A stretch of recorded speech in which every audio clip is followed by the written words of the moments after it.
Professor Jampo, appreciate your time. Thank you. Kpebu, you, if I say you, the group that you lead are direct victims of the situation that we find ourselves in because of the domestic debt exchange program. In fact, one of the reasons the Bank of Ghana continues to make reference to why they are in this situation is because out of the over 60 billion cedis loss, over 53 billion was as a result of the DDEP as well. So you lived through this experience. And so hearing the response to the demonstration by the central bank, how did it strike you? The response certainly falls far short of what is expected of the central bank as an institution and the governor as the CEO. Indeed, even this morning when I came in here, I was asking offset that this hooliganism attributes, is it true? Does the governor stand by it? Because all along, even till now, I've been expecting that he will come out with a denial and an apology for maybe if he was taken out of context or something. So for me, I think I'm largely in a state of shock. So you see, I haven't said anything on social media or granted an interview on it all along, just in the hope that he will come and deny it and then render an apology. But if it's not coming, well, you've heard Prof. You've heard Honorable Kujetu, and you've heard Professor Bobkin. They are on point. I mean, a governor of a central bank shouldn't do that. He shouldn't, because, you know, through the DDEP, you saw what happened. People have suffered. People have suffered over. People have suffered haircuts, etc. Right? What do you expect? You see, I'm kind of a bit muted, kind of, because it looks to me like a joke, because I just can't imagine that the governor will refer to citizens as hooligans. When our history shows that we had, in our fight for independence, it was the same demonstrations that helped a lot. You'll find the Railway Workers Union, they did a lot of demonstrations. You'll not even rule out, after the World War, the Cooperativo, Sergeant Ajete, and Private Odate, the 28th February March, right? Then you come to the Ni Boni, this in Manche, right? Look at all the people died. People use demonstrations to fight for our independence, and that's what helped. And they will tell you that in a democracy, from time to time, the tree of democracy is watered with the blood of patriots and villains alike. You don't often make progress by gentle speeches. Sometimes the demonstrations, you see, when people come out to vent their spleen, through the demonstrations, through the protests, then leaders sit up. So I'm very surprised that the governor said in a civilized society, people don't demonstrate. I don't know whether he lives on a different planet, because, you know, Occupy Wall Street wasn't a demonstration. Occupy Wall Street wasn't a demonstration. Which civilized society is the governor referring to? In the US, for over 100 years, people demonstrated freely in front of the White House. So, and then you go to the British ones, you even gave this year's examples. Last year, there were demonstrations. Whilst we were doing the just about the time we did the Kpebu reloaded. In the UK they did, Germany, etc. So really, that's why I said I'm very measured, because somehow I'm so shocked that the governor really described citizens as hooligans. The governor, who himself didn't even understand what is printing of money. Oh, God. You know, when the minority came out and said he had printed money, he came out and said, no, he hadn't printed money. So, you know that term, it has different meanings, apart from just fiscally printing. When the central bank lends to the government, through those days, they used to call them open market operations, right? Now they call it quantitative easing. It's also printing of money. So for a governor who didn't even understand basic terms in banking, he has a nerve, the effrontery to call citizens hooligans. I'm shocked. So I'm just trying to be very measured. I can't say anything beyond that. But let's come to this, Alfred. This is not you, my yeah. Let lawyer. Yeah. You are coming to a point. Richard.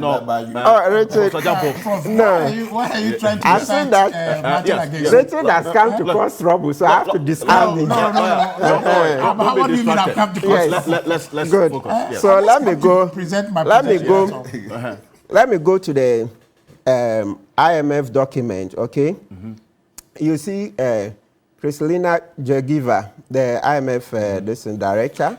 So you're quoting from the IMF country report? Yes, the agreement. Yes, the agreement. Yes. The one that preceded the agreement. So what you have is the country report. Yes. Yeah. So you find them make the point that we already had lots of difficulties, right?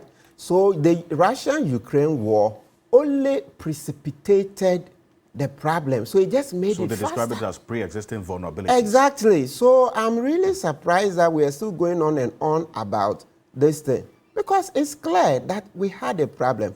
Yes, good. So let's read just one sentence here. It says,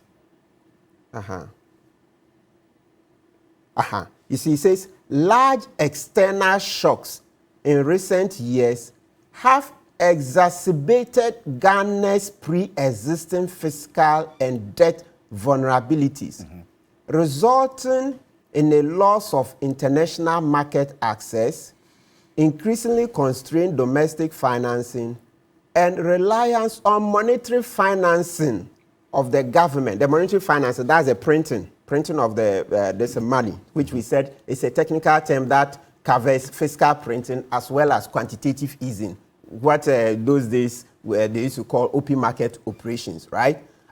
So this is it. Look, you go to other parts of this report and you find it all over that we already had pre-existing vulnerabilities.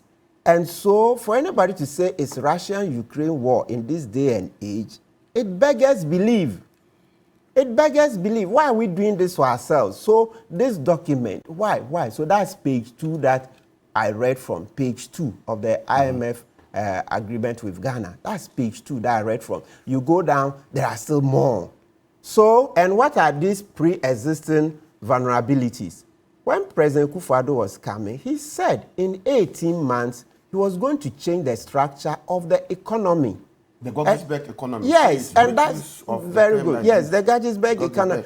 And that is the selling point. Teamwork or that is the selling point because... Please, gentlemen, respectfully. That is the selling... They are collaborating or something. To flow. Yes, that's the selling point because...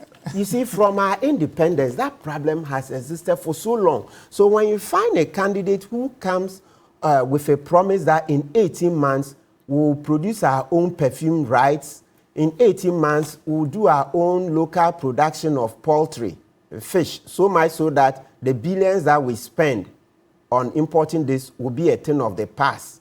What else would you have? So, Richard, it's President Kpebu, then candidate Kpebu, who promised 18 months. You Google it, it's there. So today when you say Russia, Ukraine, that, yes, it beggars belief. No, let's not even forget, in COVID, you got over 22 billion. And the COVID report showed what? You were sharing the money to this parliamentary candidate, Mrs. Tete, Sanarigu in Tamale. What did she say? She was giving 100,000. Other people were giving. You were sharing the money. Create, loot, and share. No. That's what you did. Mrs. Tete, is it no? This Mr. Okan says, is it not true? Honorable Mrs. Tete, she said she was giving the money free, willy-nilly. You were sharing. Create, loot, and share, as Justice Doche put it in the way you make it. Create, loot, and share. That's what you did. Then you turn around today to come and say it's Russia and Ukraine. Look at the IMF document. It says that we had such a problem. Look, by the end of 2019, the same IMF said we're highly debt distressed. It's also a fact. By the end of 2019, we were highly debt distressed. So, by the time COVID was coming in 2020, you had more than what? The 18 months. You had had more than the 18 months. You had double, a little over double. So you are asking for 18 months. You had had a little over what? 36. Didn't you get the whole of 2017? The whole of 18. So that's what? 24 months. The whole of 19. 36 months. COVID, we did a lockdown in what? March. End of March. So you got 3 months in 2020 to add. So in all about 39 months, but you sought only 18. You got more than double. You didn't produce 1 acre of rice, of perfumed rice. You didn't produce 1 poultry farm. You didn't produce 1 factory to do vegetable oil. All the things that have caused this economy. And this is the structure of the Ghanaian economy. On average, every 4 years, we have economic crisis. So when you come and sit here and say it's unprecedented, then it sounds very laughable. It shows that people are clueless. The Ghanaian economy, look, you go to this is what, level 100 and 200 economics. They tell you every 3 to 4 years we go to the IMF. So if you are wise, won't you plan? Every 3 to 4 years we go to the IMF since independence. So you should know there will always be either cocoa prices will go down or gold prices will go down. It's cyclical. We've always had these things. So when you come and complain about COVID, when you've had more than, you've had about 39 months, when you sought only 18 months to change the Gettysburg economy, you can't be heard. There can't be any sympathies. There's no way. I'm being very objective. Extremely. What else? Didn't you ask for 18 months? Didn't you ask for 18 months to change this economy? Is that not what you asked for? If at any point you thought that 18 was too small, where is a public document that now says that 18 was too small, so I want 36? There's nothing. Meanwhile, you've not produced even 1 rice farm, 1 poultry farm to change the structure of the economy. Rather, the facts show that these poultry farms have collapsed. Is that not so? Yes. So poultry farms have collapsed. Poultry farms have collapsed, and yet you were sloganeering, just singing slogans. So what do you expect? Okay, so read and then let's come in there. Let's come in there. You see, Bank of Ghana. So the governor who was talking plenty. The IMF report shows that he was spineless. He couldn't even hold government this in check. So somebody who can hold government in check is able to come out and insult citizens that they are hooligans. A man who doesn't even know what is the meaning of printing of money. Yeah, he can insult citizens that they are hooligans. I should have thought that the first thing would have been for him to learn the meaning of printing of money. So when he has learned it properly and he understands the various meanings of printing of money, and next time citizens come out to say that he has printed money, he would understand them. Then he can get some space. Let me steal 30 seconds of your time. You see, the president of the land, several people, including Martin yourself, have called on him to resign. Finance minister, there's been several calls on this man to resign. But, and we are still calling on them to resign. But you see, look at their response. Look at the way and manner they've comported themselves. They have not come to describe those calling on them to resign as uncivilized and hooligan. So I'm wondering where the governor of Bank of Ghana learnt this from. Okay, so let me, lawyer, let me have Professor Bobkin quickly, because, and don't lose that thought, because we need to go for